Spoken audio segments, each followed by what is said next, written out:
It was a rainy day in the city. One of those days when I hoped nothing would be in store for me. All morning and through lunch, that appeared to be the case. Not a soul to be seen outside, not a call coming in. I was about to hit the Briggs when the wire suddenly lit up. Hello? Detective Six-String Holmes? Got a report of a strange happening at the music shop. Something odd. At last, I could move more than just my breathing muscles. I donned my trench coat and fedora, grabbed my camera, and made my way over to the shop. There I was greeted by the manager, looking rather flustered. Afternoon, Detective. Some weather we're having, huh? He clumsily said. Never mind the small talk, bub. What's the word? Oh, yes. She's down in the Platinum Room. Our best performer. You don't mean... Yes, sir. The Falcon. Hearing that name told me all I needed to know about the true extent of the case. Just how is she down? No clue. The last Don who took her for a spin just said she was down, and he didn't know what to do. Follow me this way, Detective. I followed the man to the Platinum Room, which had been emptied of all others before. That was when I first observed the Falcon through the glass door, before the manager let me in for a closer look. The situation looked dire as I took out my camera to photograph the scene. She was supine on a seat, left behind in a rather unceremonious manner. I took note of her Filtertron pickups, her independent and master volume knobs, the famous or infamous tone switch next to the pickup selector switch, the gold sparkle trimming that adorned her body and neck, and the gold nameplate on the face of her headstock. Looking around the room, I noticed a plethora of other high society Gretsch Danes, including a Brian Setzer signature one. I can understand why someone would like to be in there. Where else can you find so many temptations like this? As I snapped away, I wondered what had happened for someone to leave the Falcon like this, and leave the other Gretches undisturbed. Once the scene was thoroughly documented, I decided I would have to take a closer look at the damsel in distress. When I touched her neck, I thought I could feel a faint sign of life. It was then I surmised that she would have to be played so I can get to the bottom of this. By this point, several other onlookers had been gathering outside to catch a glimpse of the scene, the manager hurriedly pushing them back. I would have to move fast to determine the cause, and that meant making do with the equipment at hand.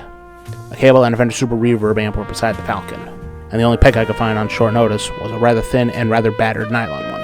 It would have to do, so I plugged her in, powered up the Fender, and got ready to play, several theories rushing through my head the whole time. Once the amp signal came in, I started picking at the strings. It was when I got to the G string that I got my first clue.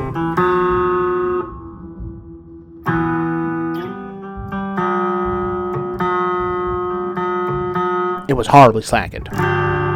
Most guitars suffer from that issue, but not to this extent. What could have caused it, I wondered. Taking a closer look at the Falcon gave me the answer. There it was, right next to the guitar's floating bridge. The infamous Bigsby vibrato tailpiece. The Bigsby was revolutionary when it was launched in the 1950s, around the same time as the Falcon.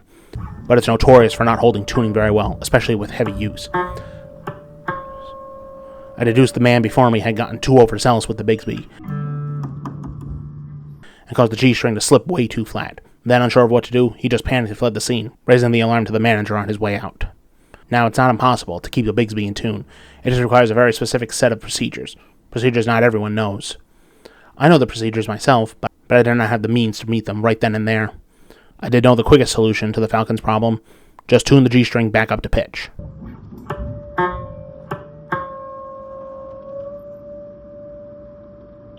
Once I had done that, she came back to life and played like a dream for 5 minutes or so.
The manager had heard everything.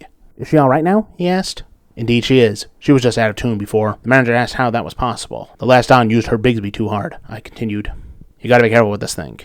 He wasn't, and thus he panicked before abandoning the scene. Very good, Detective, The manager added. So no crime has been committed, I assume? No crime at all. You have yourself a splendid day.